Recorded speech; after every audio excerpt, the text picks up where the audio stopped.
Hey, what's up, guys? I'm sorry I haven't been with you in a while. A lot of emotional and personal issues going on lately, but I thought I'd make this video today because there's a couple of things that I wanted to get off my chest. So, the first thing that I wanted to talk about today, because I think it's a good opportunity to bring it up, given the current state of the economy, is a left libertarian response to Keynesian economics and sort of just a critique of Keynesian economics. Now, the Keynesian approach isn't entirely at fault for why our economy is the way it is right now. So, when you hear like conservatives, for instance, blame everything on Biden, it isn't all his fault as to why we're in this mess, but um, it is a little bit. Um, it's just not a good idea to uh, throw money at every problem, basically. And Biden's done multiple stimulus packages, and I support stimulus packages, but there's definitely consequences to spending. I think what are we at? Like, I think we've spent. Let's see. There was the $1.9 trillion one that was, I think, this last one. Um, and then there's the infrastructure plan that Biden wants to do. And it's just, I think it's happening a bit too fast, so I'll get into that. And then I definitely want to talk about the whole "ooh, nobody wants to work anymore" thing that conservatives are up in arms about, because that really pisses me off, and that's something that I really want to speak about. So those are the two things that I wanted to talk about in this video. So first things first. What is the left libertarian answer to Keynesian economics? Well, in short, left libertarians, we generally support like welfare states and things like that as a temporary solution to the inherent wealth disparities in capitalism. Not that we're opposed to wealth disparities per se, but just the sheer gaps, like the in like the inequality of opportunity. Basically, that's what I meant to say.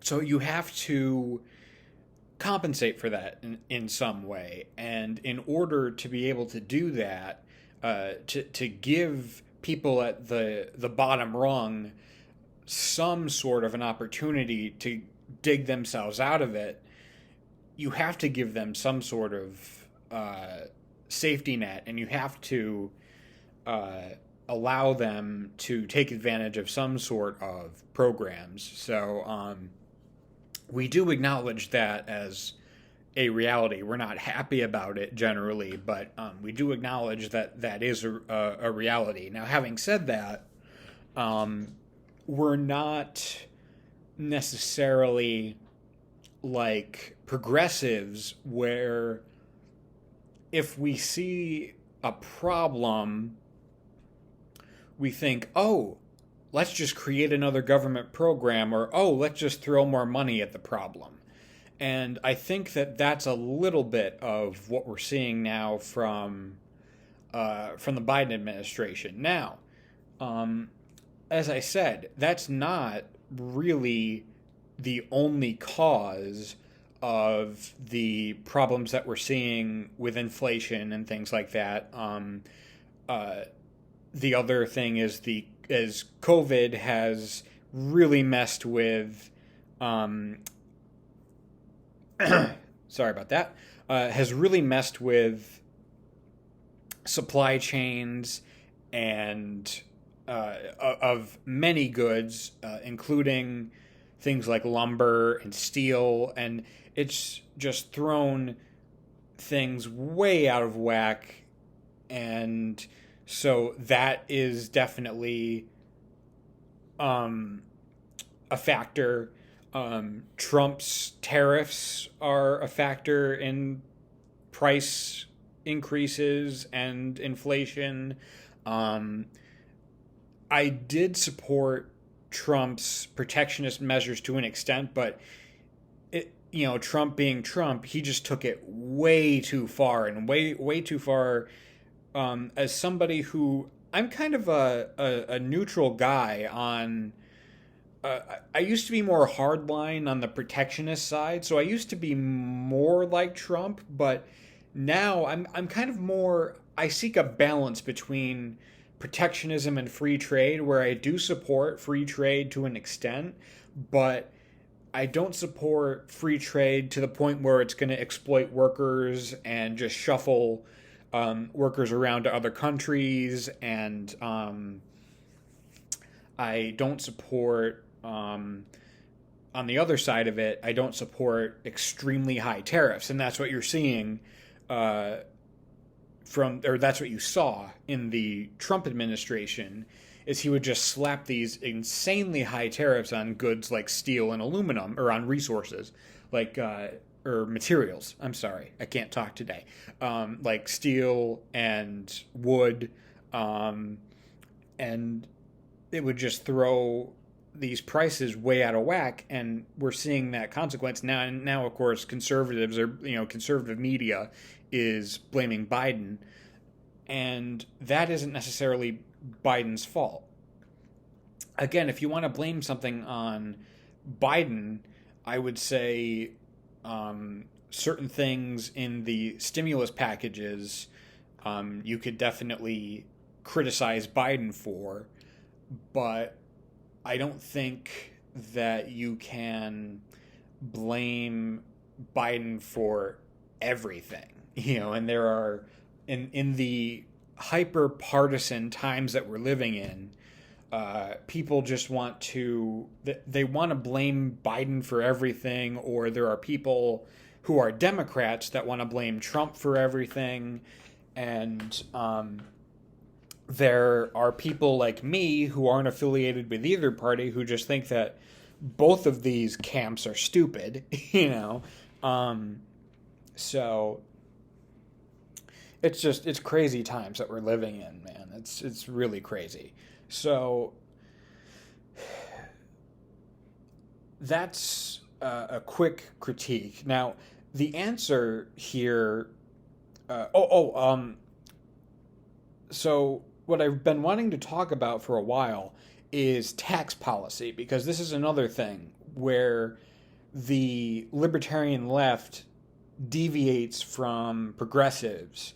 And this was actually another issue where I've evolved on, because I used to advocate for increasing taxes on the rich and the corporate tax rate and things like that. But the problem with that is, even if you raise the income tax rate on the rich and on corporations, those groups really don't pay income taxes. So it's not really going to matter. You can raise taxes on them until the cows come home. It makes progressives feel good, but it doesn't really do anything. So what's the answer here? Well, the answer is you can do two things. You can raise the capital gains tax, which, to be fair, is something that Biden said he's in favor of and is going to do. But you can also tax the means of production. So you can actually put a tax on the machines and all the things needed for production. So you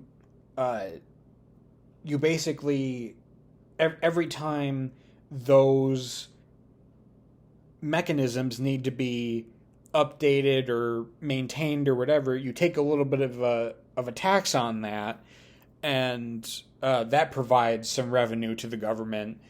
And I think that's a pretty reasonable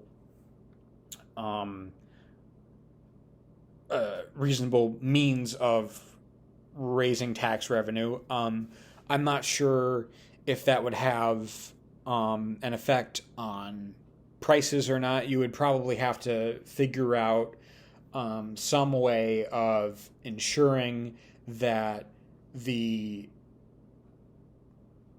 burden isn't shifted from the businesses onto the consumers. You would have to figure out some way where the businesses can't cheat and then just shift the burden onto consumers by raising prices. So you would have to have some sort of safeguard against that. But other than that, I don't really see much of a problem with taxing the machines and maintaining them and improving them. I don't really see too much of an issue with that, at least not inherently. I don't see I don't really see a problem with that. So that's one aspect of tax policy where people like me, who are said to be on the libertarian left or whatever,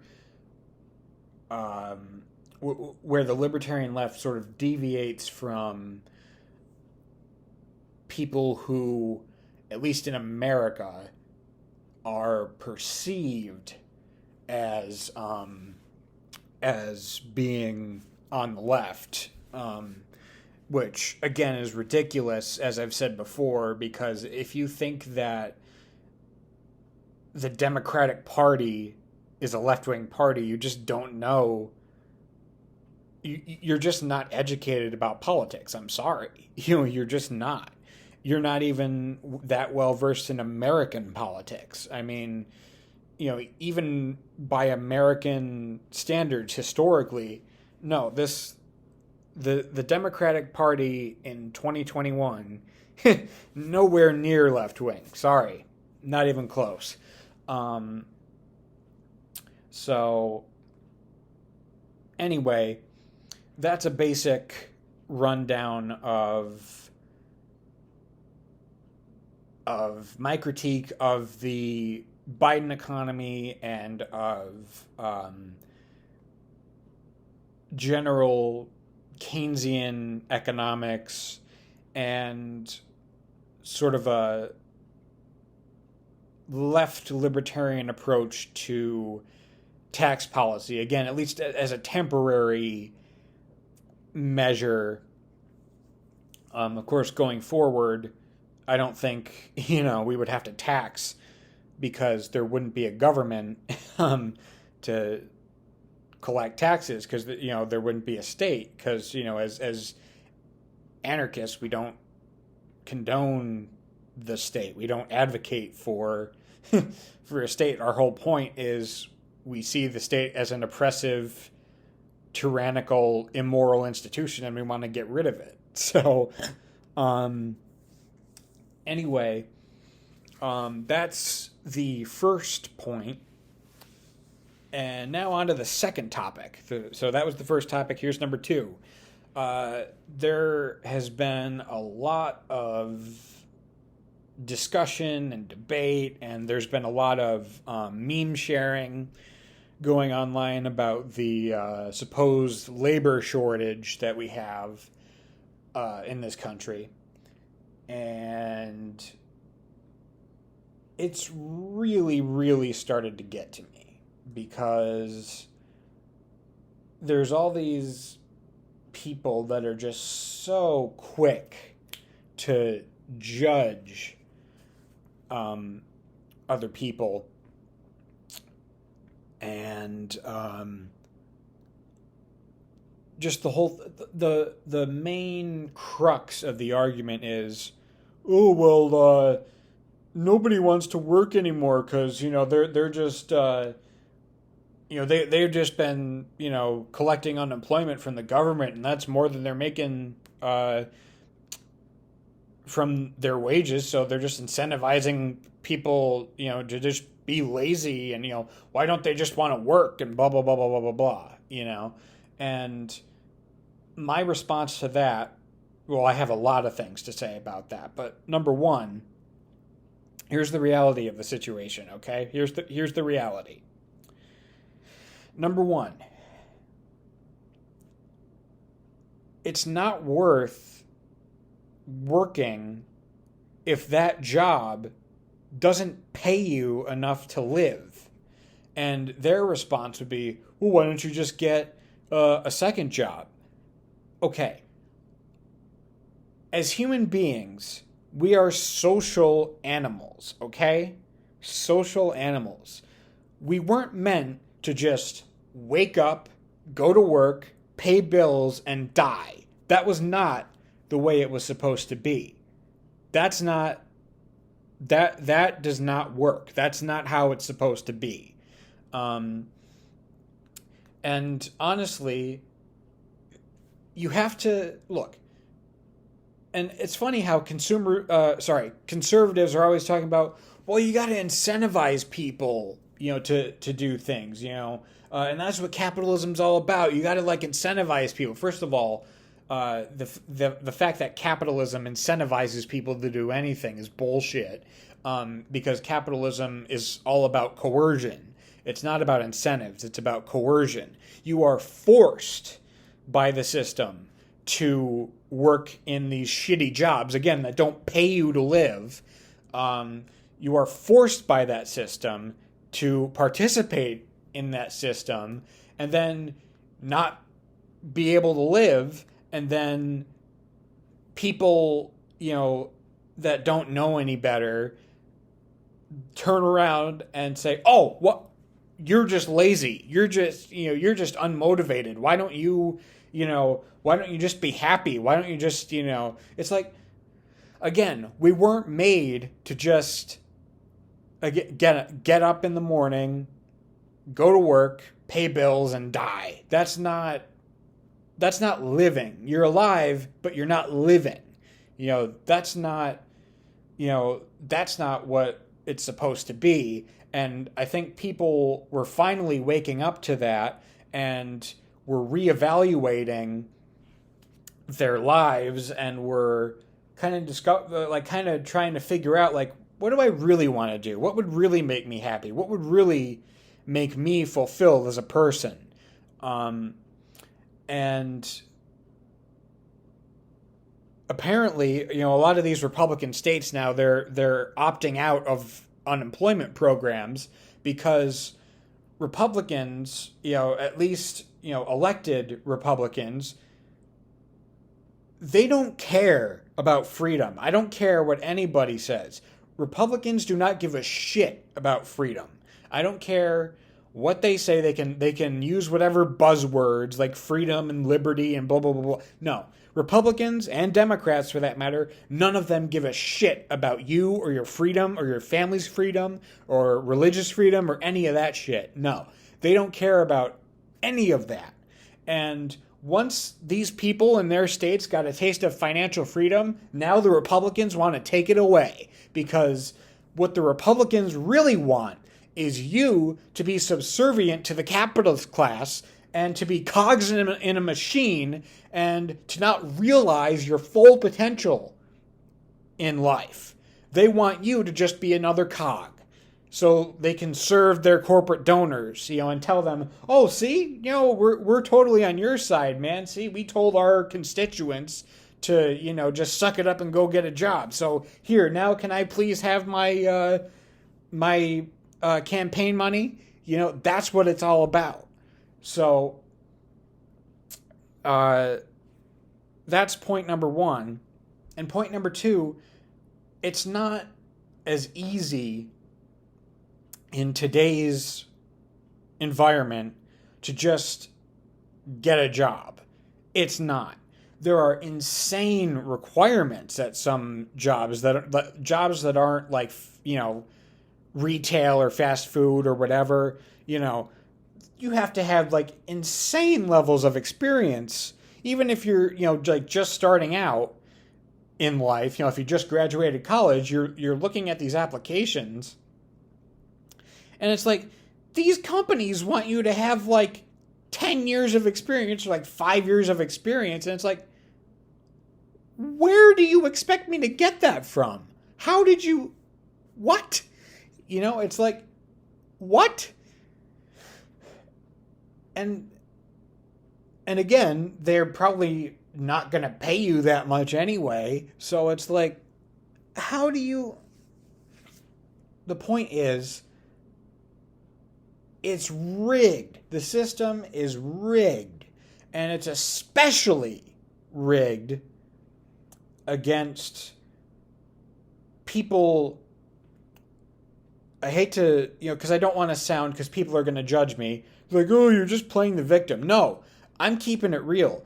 The system is not meant for people like me and people worse off than me in terms of having disabilities. People like me are meant to be weeded out. The system doesn't give a shit about us. The system does not care about us. The system was not meant to accommodate anybody that's different. They pretend they're like, oh, we've made so much progress. You've made a little bit. Like, oh, congratulations. We're a little bit, people with disabilities, we're a little bit better off in this country than we would have been 100 years ago. Oh, congratulations. We've made so much progress in this country. It's unbelievable. And for somebody like me, for various reasons, I'm just not a traditional laborer. I'm not saying that I don't necessarily want to work, as in I do want things like a family, and I do want to contribute to society in terms of my writing and making YouTube videos and things like that. But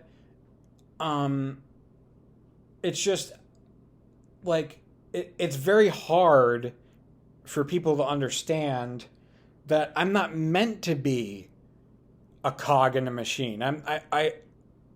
It's very hard for people to understand that I'm not meant to... I especially am not meant to get up in the morning, work myself raw, pay bills, and die. That's not the way that's not the way it's going to work for me. It's just not. I'm an artist. I'm a creative person. That, I have all the respect in the world for people who are laborers. I do. I'm just saying that I'm not one of those people. And that's for various reasons. Every time we had a group project in school, for instance, I was the one being left out. So every time I tried to contribute to like a team and to, I was the one left out and discriminated against, quite frankly. So, it made me very skeptical of the idea of, conventional, of the idea of having a lot of coworkers and, it just, and it made me realize the reality of just how tough it was. And this was just in school, but out in the real world, it's that much tougher. It's just not easy. And people have to be sensitive to that. I'm not asking for sympathy. All I ask for is a little empathy. That's it. I mean, it's insane. And I know a lot of people that are in a similar situation, that maybe they don't have disabilities, but they are more creative people, and they they just want to, they have the same ideas as me, to just, we just want to be creative and be, we want to be able to eat, but we just want to be creative and be left alone. Like that's what we want. And we don't want to be judged as just, oh, you're just lazy, and oh, you're just not trying hard enough, and you're just, it's like, if there were more resources, then sure, that I guess it would be, a little more realistic. But at this point, it's just not. It's a totally. I mean, it's insane. The system is not kind to us. The system is not kind to anybody who's different. The system wants everybody to function like an assembly line that manufactures their machines. The system wants everybody to be exactly the same. And again, it wants to weed out everybody who's different. So I just hope that the people, like, for me, okay, to be clear, I want to be a successful author. I want to be a photographer. What I do is I take a photograph and I edit it on my phone, and I basically make a new piece of artwork out of it. So that's what I want to do with my life, and I'm trying to get some financial help. I'm trying to figure out how to get income and do that kind of stuff. But and it has been really hard, but I don't really know what else to do. And I find it very hard to find true support, and it's killing me. And when I hear people just dismissing other people out of hand, it's like, no, you're not listening. You're it's not that people don't want to work, it's that people are tired of being cogs in a machine, and people are tired of not being treated with a basic level of human decency and dignity. That's what they're tired of. I get that the worker shortage is inconvenient. I understand that. And I get that it means longer waiting times for things like food. I get that. But I think this is a perfect opportunity for us to come together, and instead of ridiculing the workers that are, out of work, why don't you fight for them to be treated better instead of ridiculing them? Why don't you say, hey, business owners, why don't you treat the workers better? How about that? So that's pretty much all I have to say. Thank you very much, and I'll see you guys soon.